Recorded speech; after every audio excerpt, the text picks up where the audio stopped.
खिताब तो उन्हें बहुत मिलेंगे।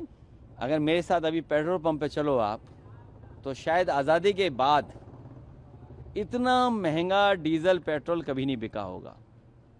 और लोगों ने आपदा में आविष्कार किया है कि सिलेंडर को चूल्हा बना लिया।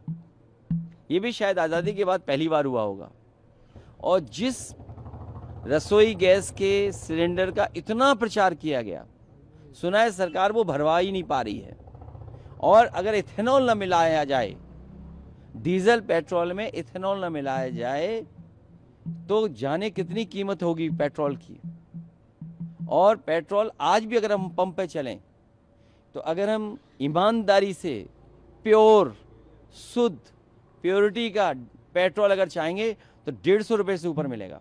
अगर आप कहो तो हम किसी पंप पे चलें अभी जिसमें प्योर पेट्रोल मिलता हो, कहो तो हम चलें अभी आप। और शायद ये 12 साल की उपलब्धि होगी। सबसे क्लोजेस्ट बताओ पेट्रोल पंप कौन सा है, हम चल रहे हैं, आप भी चलो। यहाँ मिलेगा नहीं, जीएमओ दूर हो जाएगा। कैंट में चलिए, केरोसिन खुली है क्या? नहीं, उसमें पेट्रोल मिलता है प्योर वाला। आप कीमत देखिए ना। नहीं, प्योर वाला, विदाउट मिलावट एथेनॉल की। हाँ, विदाउट मिलावट कितने का मिल रहा है बताओ आप? तो ये देखिए कितनी बड़ी उपलब्धि है कि 12 साल की उपलब्धि है कि सबसे महंगा पेट्रोल भारत को मिल रहा है। और सच्चाई तो ये है कि हमारी विदेश नीति फेल हुई है। विदेश नीति अगर हमारी अच्छी होती तो शायद आम जनता को इतना महंगा डीजल पेट्रोल नहीं खरीदना पड़ता, इतनी गैस की किल्लत नहीं होती। और देखिए आप, नौकरी नहीं, रोजगार नहीं, इन्वेस्टमेंट नहीं।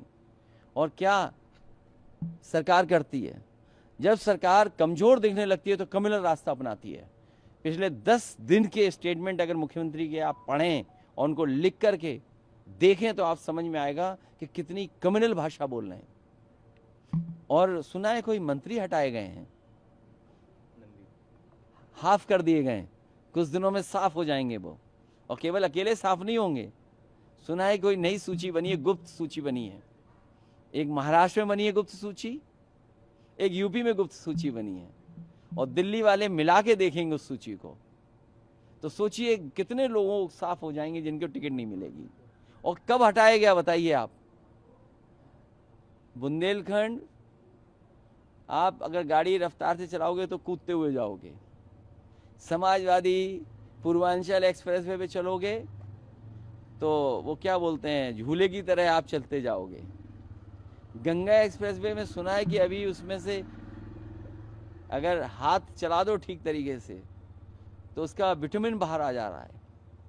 तो उसके बाद जब सब कुछ कर लिया उन्होंने, सब कुछ अपना इकट्ठा कर लिया, उसके बाद मंत्री जी हटाए गए। बताइए आप, सुना है वो कुछ प्रयागराज में कोई बड़ी नई चीज़ बना रहे हैं, सुना है कोई नई चीज़ बन रही है वहाँ, जो प्रयागराज के लोग कह रहे हैं।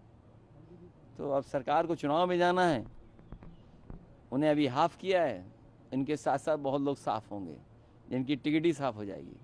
एक आखिरी सवाल, एक पॉलिटिकल सवाल है। चुनाव की आपने जिक्र किया, 2027 चुनाव आ रहा है, आप गठबंधन में, उस पर तमाम चर्चा रोज अखबार में कुछ निकल रहा है कि सीटों का इक्वेशन ये रहेगा। इन सबके बीच क्या कुछ हम लोगों को जानकारी मिल सकती? देखिए, आप सब यूपी में रहते हो, यूपी के बाहर की भी जानकारी, लेकिन यूपी की बहुत ठोस जानकारी आपको रहती है। कल ही इंडिया गठबंधन की बैठक हुई है और इंडिया गठबंधन के तमाम लीडरों में ये आपस में तय हुआ है कि इंडिया गठबंधन को और मजबूत करना है। तो इंडिया गठबंधन तभी और मजबूत होगा जब यूपी में भारतीय जनता पार्टी का मुकाबला हम लोग करेंगे और उन्हें हटा देंगे, बीजेपी को जब हटा ले जाएंगे, तो इंडिया गठबंधन और मजबूत होगा।